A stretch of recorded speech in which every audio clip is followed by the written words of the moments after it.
உன்னை இந்த இடத்துல நிறுத்தணும்னு உன்னை பார்த்தன்னைக்கே முடிவு பண்ணிட்டா. சார் நான் வெத்தலை பாக்கு வாங்க போனேன் சார். நான் சொல்லி என்ன போலீஸ் குரூப்ல போட்டோ எடுத்து பிடிச்சிட்டாங்க.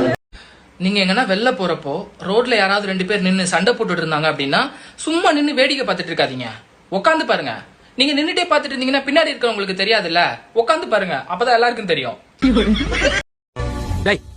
என்னையா அடிச்சாண்டா உன்னதாண்டா அவனையும் வர சொல்லு. ஏண்டா என்னையா ஒன்னையான்னு கேட்டு அதுக்கு போய் அடிச்சு. அவர் என்னைய கூப்பிட மாட்டாராமா? பெரிய கௌரவம் பிடிச்சவங்க.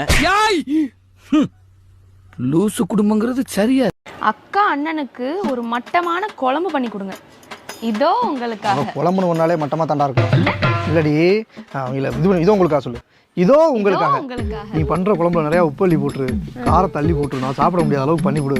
நான் சாப்பிட முடியாம அப்படியே கதற மாதிரி பண்றேன். சரியா? யார் தொப்பி பாபுவா? தொப்பி பாபு தானா? பிங்கி ஸ்கூலுக்கு போகும்போது ஓடக்கூடாது, ரோட்டை பார்த்து மெதுவா நடக்கணும். என்ன ஏமா, நான் ஸ்கூல்ல இருந்து வீட்டுக்கு வரும்போதே ஓடி வர மாட்டேன். ஸ்கூலுக்கு போகும்போது யாராச்சும் ஓடுவாங்களாக்கும். ஆனாலும் உங்களுக்கு ரொம்ப தாமா ஆசை. தங்க வீடு கிடைக்குமா அப்படின்னு? அப்படிலாம் கிடைக்காதுங்க. செங்கல் சிமெண்ட் மணல் தான் கிடைக்கும். தங்கத்திலாம் அவ்வளவு வசதி யாரு இருக்கா அப்படின்னு. முத்தூர் வரைக்கும் போயிட்டு வரணும். இந்த புள்ள போய் தண்ணி எடுத்துட்டு வா.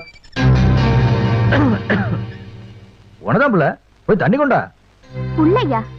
எனக்கு பேர் இல்ல. அது மட்டும் இல்லாம நான் என்ன உங்க வீட்டு வேலைக்காரியா இல்ல உங்க தம்பியா?